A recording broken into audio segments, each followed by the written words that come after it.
வணக்கம். ஓரோ சமையலுக்கு உங்களை அன்புடன் வரவேற்கிறேன். நம்ம இன்னைக்கு என்ன பார்க்க போறோம்னா ஆட்டு எலும்போட சூப்பு தாங்க செய்ய போறோம். அது எப்படி செய்யலான்னு பார்க்கலாம் வாங்க. நல்லி எலும்பு வச்சு சூப் செய்யறோம். இது குழந்தைங்களுக்கு பெரியவங்களுக்கு எல்லாருக்குமே கொடுக்கலாங்க. ரொம்ப உடம்புக்கு நல்லது. இது எப்படி செய்யலான்னு பார்க்கலாம் வாங்க.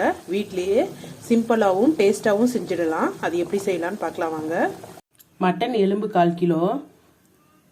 இந்த எலும்பு கைமா பண்ணும்போது எலும்பு தனியாக பிரிச்சுட்டாங்க. அதுலேயே நான் கொஞ்சம் கைமா கொஞ்சமாக ஒரு 50 கிராம் போல் எடுத்துருக்கிறேன். சூப்லேயே போட்டால் நல்லா மிக்ஸ் ஆகிருக்கும். எலும்பு 2 நல்லி எலும்பு இருக்குது. இதெல்லாம் போட்டு தான் நம்ம இன்றைக்கி சூப் செய்ய போகிறோம். அதுக்கு கிராம்பு ஒரு 10, 2 ஏலக்காய், பட்டை ஒரு சின்ன பீஸு, சீரகம், சின்ன வெங்காயம் உரித்து வச்சுருக்கேன். சூப்பில் வந்து சின்ன வெங்காயம் ரொம்ப நல்லாயிருக்கும் டேஸ்ட்டு. தக்காளி ஒரு 2 பெரிய பெரிய பீஸாக கட் பண்ணி வச்சுருக்கிறேன். இப்போ கொஞ்சமாக எண்ணெய் சேர்த்துட்டு நம்ம எடுத்து வச்சுருக்கிற பட்டை, கிராம்பு, சின்ன வெங்காயம் இதெல்லாம் சேர்த்து நல்லா வறுபட்டுக்கலாம். இது வந்து கஸ்தூரி மேத்தி, வெந்தயக்கீரையை க்ளீன் பண்ணிவிட்டு வீட்டிலையே வெயிலில் காய வச்சு எடுத்து வச்சுருக்கோம். இதுவும் சேர்த்துக்கலாம். கொஞ்சமாக வெந்தயக்கீரை சேர்த்துக்கலாம், காய வச்சது. கட் பண்ணி வச்ச தக்காளியை சேர்த்துக்கலாம். 2 டேபிள் ஸ்பூன் போல் இஞ்சி பூண்டு பேஸ்ட்டு சேர்த்துக்கலாம். இஞ்சி பூண்டு கொஞ்சம் தாராளமாக சேர்த்துக்கோங்க. அப்போ தான் இந்த சூப் நல்லாயிருக்கும். இப்போ வெயில் காலமாக இருந்தால் கூட நிறைய பேருக்கு சளி பிடிக்குது. அந்த டைமில் இந்த மட்டன் சூப் செஞ்சு கொடுத்தீங்கன்னா அவங்களுக்கு ரொம்ப நல்லாயிருக்கும். இப்போ மட்டனை சேர்த்துக்கலாம். நான் கொஞ்சம் கைமாவும் ஒரு 2-3 பீஸ் எலும்பும் சேர்த்து சூப் செய்கிறேன். சூப்பில் இந்த கைமா நல்லா மிக்ஸ் ஆகிருக்கும். சூப்புக்கு தேவையான கல்லுப்பு சேர்த்துக்கலாம். கொஞ்சமாக மஞ்சப்பொடி சேர்த்து இதெல்லாம் நல்லா வதங்கணும். அதுக்கப்புறமா நீங்கள் தண்ணி சேர்த்து சூப் செஞ்சிங்கன்னா தான் நல்லாயிருக்கும். கறியை வதக்காமல் செஞ்சிங்கன்னா கொஞ்சம் நீச்ச ஸ்மெல்லு வரும். இதெல்லாம் ஒரு 10 நிமிஷம் போல் சிம்மில் மூடி போட்டு வதக்கிக்கோங்க. சூப்புக்கு தேவையான கருவேப்பிலை, கொத்தமல்லி அறுக்க போகிறோம். அப்போ இருக்கிற பூக்களை காமிக்கிறோம்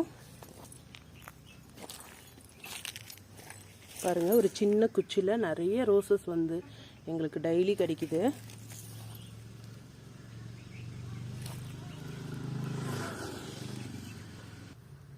புதினா, இது நாட்டு புதினா, இது மின்ட் புதினா.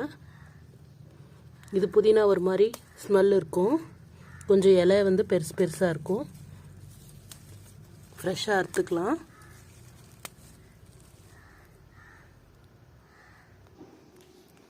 கருவேப்பிலையும் ஃப்ரெஷ்ஷாக நம்ம கட் பண்ணிக்கலாம். நான் சமைக்கும் போது தான் ஃப்ரெஷ்ஷாக வேணுன்றது கட் பண்ணிக்குவேன்.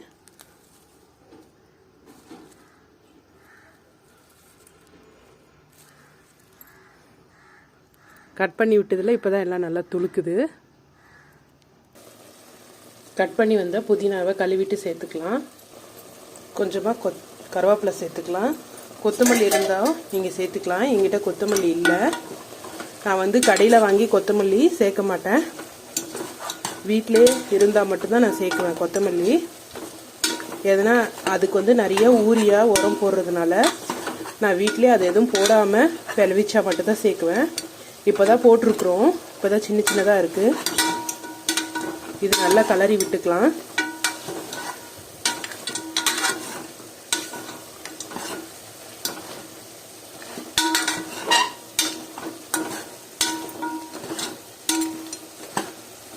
பாருங்கள், நல்லா தண்ணி விட்டு வந்திருக்கு. இப்போ இதுக்கு தேவையான ஸ்பைசஸ் சேர்த்துக்கலாம். கொஞ்சமாக மிளகாத்தூள் சேர்த்துக்கிறேன். குழந்தைங்க சாப்பிட்றதா இருந்தால் இதை அவாய்ட் பண்ணிடுங்க. எங்கள் வீட்டில் குழந்தைங்க இன்றைக்கி சாப்பிடல, அதனால் நான் ஒரு 1/2 டேபிள் ஸ்பூன் போல் மிளகாத்தூள் சேர்த்துருக்குறேன். 1 டேபிள் ஸ்பூன் தனியா பவுடர் சேர்த்துக்கலாம். தனியா பவுட்ரு இந்த சூப்புக்கு நல்ல ஃப்ளேவர் கிடைக்கும். மிளகும் சீரகமும் கொரப்பாக அரைச்சது ஒரு 3/4 டேபிள் ஸ்பூன் சேர்த்துக்கிறேன். நான் ஆல்ரெடி சீரகம் சேர்த்துருக்குறோம் முழுசாகவே. பெப்பர் க்ரஷ் பண்ணி போட்டோம்னா நம்மளுக்கு நல்ல ஃப்ளேவர் கிடைக்கும். சீரகமும் முழுசாகவும் சேர்த்துருக்குறோம். க்ரஷ் பண்ணதும் 3/4 டேபிள் ஸ்பூன் சேர்த்துருக்குறோம். இப்போ இது ஒரு 2 நிமிஷம் போல் நல்லா கலரி விட்டுக்கலாம். இப்போ தண்ணி நல்லா நான் ஒரு 2 லிட்டர் போல் தண்ணி சேர்த்துக்கிறேன்.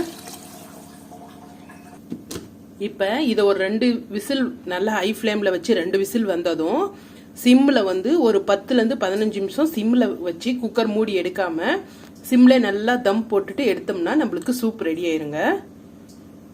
விசில் வச்சுட்டு காமிக்கிறேன். நல்லா வெந்துருச்சுங்க. 2 விசில் 10 நிமிஷம் சிம்மில் வச்சு விட்டதில் நம்மளுக்கு சூப் ரெடி ஆயிடுச்சுங்க.